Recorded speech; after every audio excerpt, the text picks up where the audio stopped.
Mrs. Hale coming at you again with Chapter 5 information, and I'm calling these more mini lessons because I'm not touching on everything from Chapter 5, but hitting some of the high points and helping clarify some things. So just because there's oftentimes questions about slavery, I did up a little comparison here of the Deep South slavery versus Chesapeake slavery that was discussed in Chapter 4. Keep in mind that the Deep South slavery, you're going to be focusing on rice and indigo, and it's physically demanding. Slaves were worked to death, and there weren't really any slave families, and slave population would increase due to importation. Compare that in the Chesapeake area, like Maryland and Virginia, where you grew tobacco, and it ended up being less physically demanding than rice and indigo, and they were allowed to have slave families, so therefore your slave population could increase naturally. Now, I will touch on some more with slavery here in due course, but I just wanted to make sure to clarify what we oftentimes imagine as what's probably more the Deep South slavery versus Chesapeake region. So the Stono Rebellion takes place in 1739 in South Carolina. And the Stono Rebellion is a slave rebellion led by Jemmy, also known as Cato, and he was a literate slave, meaning he could read and write. He led an armed march south from the Stono River, and they were bound for Spanish Florida. And the reason why is because Spain promised freedom and land to the slaves if they left the British colonies. And basically the Spanish were thinking, okay, if the slaves leave the British colonies, they'll be hurt economically, and therefore Great Britain will be weakened. But taking a look at this map, so what I'm showing you guys here is outside of Charleston, South Carolina, is the Stono River. And here's more of a blown up version of it, right? The Stono River here. The slaves were hoping to get all the way from the Stono River area down to modern day Florida, and that did not end up happening. Eventually, they were intercepted and defeated by the South Carolina militia.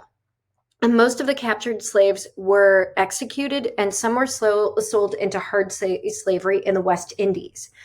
Now, because of that, South Carolina ended up passing what was known as the Negro Act of 1740, which restricted slave assembly, meaning gathering, education, and movement. And keep in mind, I had mentioned in Chapter 4 that it became illegal and race institutionalized slavery as well. And it became illegal to learn how to read and write for fear of rebellions, just like what happened here with the Stono Rebellion. So the economy in discussing Chapter 5, before I go into the economy, let's talk about the population in general. Keep in mind, in the colonies, you have a huge population boom, okay? In 1700, there were about 300,000 people, and about 20,000 of them were Black. To explain the growth, though, so 1700 was 300,000 people. 1775, on the brink of our revolution, 2.5 million people. The largest colonies in 1775, Virginia, Maryland, Pennsylvania, North Carolina, and Massachusetts. The largest cities in 1775, Philadelphia, New York, Boston, and Charleston. The races in our country and the ethnicities, you have Germans, Scotch, Irish, the French, the Welsh, the Dutch, the Swedes, as well as other people. Now, keep in mind, in the New England area, it's the least diverse people, okay? And though through marriage in the colonies in general, diverse immigrants laid the foundation for our multicultural national identity, okay? Our melting pot, if you will. So keeping kind of those demographics in mind, let's talk about the economy. So for jobs going on here in North America, you have clergy, you have the religion, okay? Now, they did have influence, but their influence was definitely dwindling, and they still held their prestige, though, within their society. Physicians, doctors were poorly trained, not well respected. They were kind of the bloodletters, okay? People that would just bleed you and solve all the problems that way. Lawyers, at first, were not respected, but then became very useful as agitations grew towards our rebellion. So some examples for you were James Otis and Patrick Henry. For the industry, you have like, what are the jobs of people? Obviously, you have tobacco, the staple crop for Virginia and Maryland. You have the bread colonies, more in the middle. Those are your wheat, your grains. You have the fishing and shipping industry, particularly in New England. And then you have manufacturing. So England begins to feel a bit threatened because we had relied on England for all of the manufactured products. Well, now we're starting to manufacture some of them: iron, spinning and weaving, our lumber, our naval stores, stuff like that. And so I'd mentioned in chapter 4 about the triangular trade, and it comes back again. Keep in mind, we do want to sell our products, even our raw materials as colonists, we want to sell them to other countries. But Parliament in England won't allow us to do it. And so they tried to stop it with the Molasses Act, okay? Because they didn't want us to trade to the French West Indies. Now, of course, Americans at work here, right? The colonists at work, they're like, oh, well, we'll just bribe and smuggle instead. Okay. But just kind of keep in mind the triangular trade comes back again with this. Also, for roads, roads initially did not connect the major cities. We relied on the water system. Okay. So boating. And a lot of the towns emerge along the waterways, which then also allowed for taverns and bars to pop up. And they would act as meeting houses, places to spread news. And this will become vital for the revolution.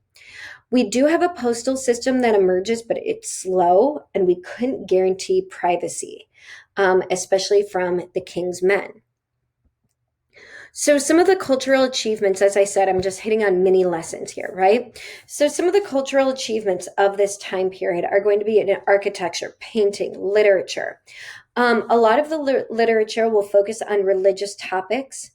You'll have political topics led by John Adams, James Otis, John Dickinson, Thomas Paine, Thomas Jefferson. Benjamin Franklin writes Poor Richard's Almanac. Early Bird Gets the Worm. Phyllis Wheatley triumphs over her time as a slave and writes about that. In science, you have Franklin back again with electricity, the bifocal glasses, that type of idea, okay? Now, also during this time period, we have colleges that emerge and education in general. So previously, education had always been for men only and for leadership, right? But in New England, almost everyone was literate. Why? Because you needed to read and write the Bible. You do have the first tax-supported schools in New England. In the middle colonies, schools are either supported by the church or private. In southern colonies, because of the nature of plantations and towns were not as plentiful or as many, a lot of times the plantation owners would hire private tutors. Now, we have had colleges emerge like William and Mary and Harvard, and then University of Pennsylvania emerges as well. So during this era, because of changes going on in Europe as well, we begin to look at religious changes, and it goes back to the idea of the Enlightenment. If you took world history or AP Euro, Enlightenment might sound familiar to you, because the Enlightenment is the idea of let's use reason and science and observation to make judgments, not just religion. Okay, so from science class, names like Galileo, Copernicus, and Newton should sound familiar. There are going to be philosophers coming out of Europe like Locke, Hobbes, and Rousseau. And then you have people like Benjamin Franklin, who's, American thrown into this as well. And what they're going to be doing is using the Age of Enlightenment to explain what is going on in society, to guide our government, okay? Not just religion.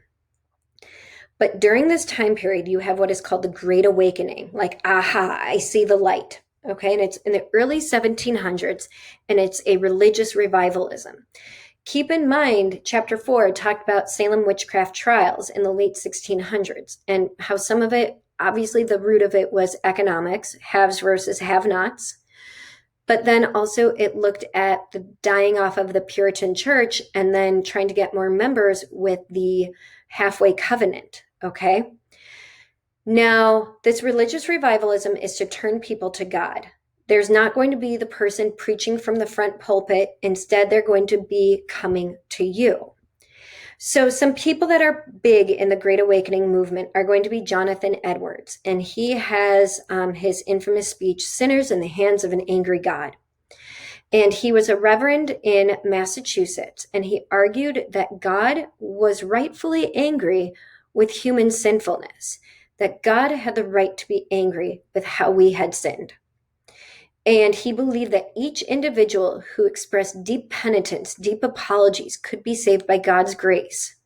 But if you don't, you will be suffering from eternal damnation. George Whitefield, here's a quote from him. "Does Jesus want your heart only for the same end as the devil does, to make you miserable? No. He only wants you to believe on him that you might be saved. This is all the dear Savior desires, to make you happy that you may leave your sins to sit down eternally with him." George Whitefield gave rousing sermons. And when I say rousing sermons, I mean he gave sermons to like 10,000 people at a time, in barns, in tents, in fields, large crowds, right? He preached that God was all powerful and would save only those who openly professed their belief in Jesus. Now, he did also teach that ordinary people who had faith and sincerity could understand the Gospels without relying on ministers to lead them, meaning it becomes more personal, that it is not just from the person in the front.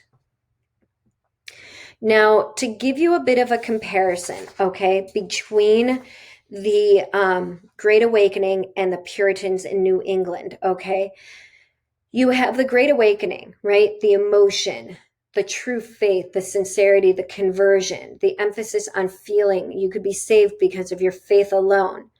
Compare that to the Puritans, who are maybe more calm, more serious, more formal. Their emphasis on reason and leading their virtuous life. The impact of the Great Awakening, and this is known as the First Great Awakening because we'll have a second one in the 1800s. The First Great Awakening, sinners could be saved. You have more emotion, okay? You do have a religious schism or divide between the New Lights, who supported the Great Awakening, and the Old Lights, who condemned the new teachings. And you have different sects that emerge, okay? Baptists, Methodists. So you have other groups of Christianity emerging in America at this time. Now, the political change of the Great Awakening is that this is something that is truly uniquely American, okay? Not taken and adapted from Europe, but it is American. And common people could make their own religious decision without listening to the person in the front. So then other big topics that I did not necessarily put and talk about on the slide here are going to be about like the freedom of the press and the government as well. With the freedom of the press, you will come across a guy named John Peter Zenger, and he is the one that is going to start the movement to guarantee freedom of press and encouraging newspapers to take greater risks when talking about what's going on in the colonies, particularly going on with the government in the colonies. And on that note of government in the colonies, realize that each colonial region, the governments did vary. Some had more autonomy, some had house legislatures, some had more tight control by the crown. Also, voting, white men, okay? Religious barriers tended to be removed, but voters were white men, and in some cases, you had to own property or a business to show that you were invested in the community. So as I mentioned in the very beginning, this is just like the quick touch and go on to chapter 5, some mini lessons. If you have any questions, don't hesitate to ask.